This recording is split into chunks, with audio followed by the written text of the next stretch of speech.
Oke, selamat datang semuanya. Kali ini kita akan kupas sebuah tulisan yang menarik banget nih, tentang identitas dan apa yang disebut sebagai jalan pulang bagi seorang pria. Nah, tulisan ini langsung dibuka dengan kalimat yang, wah, dalam banget. Kalimat ini tuh seolah-olah ngasih panggung buat pembahasan yang sangat personal, ya, tentang gimana rasanya terasing di dalam tubuh sendiri. Ternyata pengalaman ini ada istilahnya loh dalam tulisan ini, yaitu fenomena Boti. Tapi ini penting banget, fenomena ini digambarkan bukan sebagai sebuah pilihan, bukan soal gaya hidup, tapi lebih ke gejala kelelahan saraf yang dalam banget, sampai-sampai si pria ini ngerasa asing di badannya sendiri. Jadi akarnya itu di tubuh atau somatik gitu. Oke, kita masuk ke bagian pertama ya, beban identitas seorang pria. Di sini kita bakal coba ngertiin apa sih inti masalah yang sebenarnya lagi dibahas. Jadi, sumber ini ngegambarin sebuah kondisi di mana seseorang itu kayak tersesat. Dia masuk ke identitas baru yang mungkin sekilas terasa melegakan, tapi kok nggak ngasih kedamaian yang sejati. Ini semacam konflik batin gitu.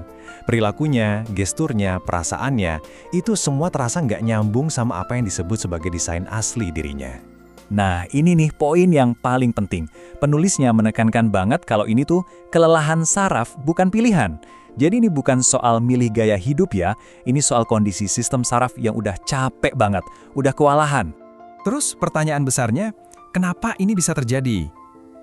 Nah, sebelum ngejelasin teorinya, tulisan ini sengaja ngasih pertanyaan ini dulu buat mancing kita mikir. Dan ternyata, menurut sumber ini, ada beberapa kemungkinan penyebabnya.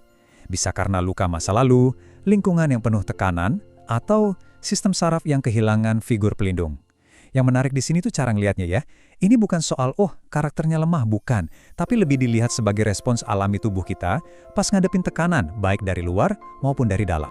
Bahkan ini disebut sebagai semacam mekanisme pertahanan dari sistem saraf.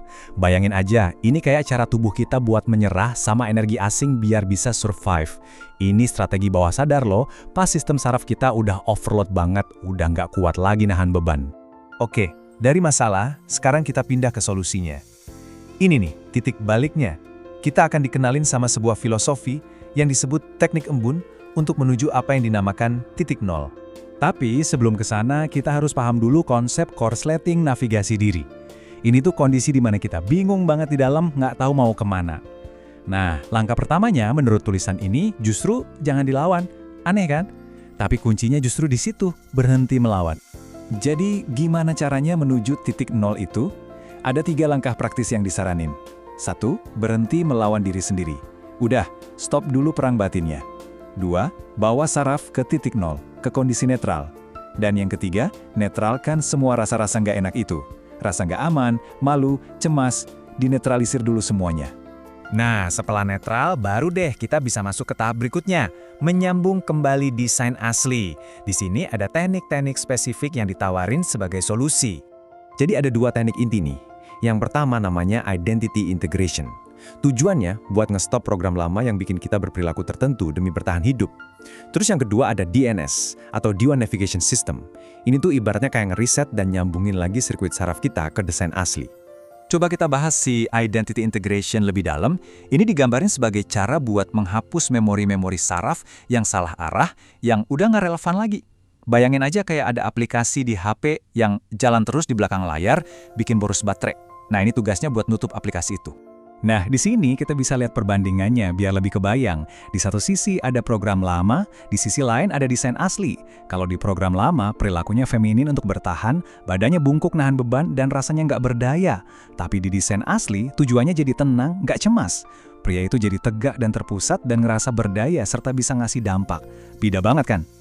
Oke, setelah semua proses ini, terus apa dong tujuan akhirnya? Destinasi finalnya apa? Nah, ini dia, jalan pulang sang pria. Tujuan akhirnya itu satu kata, selaras. Apa itu selaras? Menurut teks ini, selaras adalah sebuah kondisi di mana seseorang itu tenang, stabil, dan punya kehadiran yang berwibawa di dunia. Ini dianggap sebagai kondisi yang paling natural. Dan, ini penting banget. Penulisnya ngasih kutipan pamungkas. Kembali menjadi pria sejati bukan soal menjadi kasar atau dominan, tapi soal menjadi selaras. Wah, ini benar-benar ngedefinisin ulang ya. Maskulinitas sejati itu bukan soal penampilan luar, tapi soal harmoni di dalam diri. Jadi, ajakan terakhir dari tulisan ini simpel banget. Berhenti hidup di dalam topeng dan pulanglah ke jati dirimu yang asli. Seluruh kerangka ini pada dasarnya adalah sebuah peta perjalanan pulang. Dan sebagai penutup, kita ditinggalin dengan satu pertanyaan buat direnungkan sama-sama. Apa arti pulang ke jati diri yang asli? Coba deh kita pikirin bareng-bareng.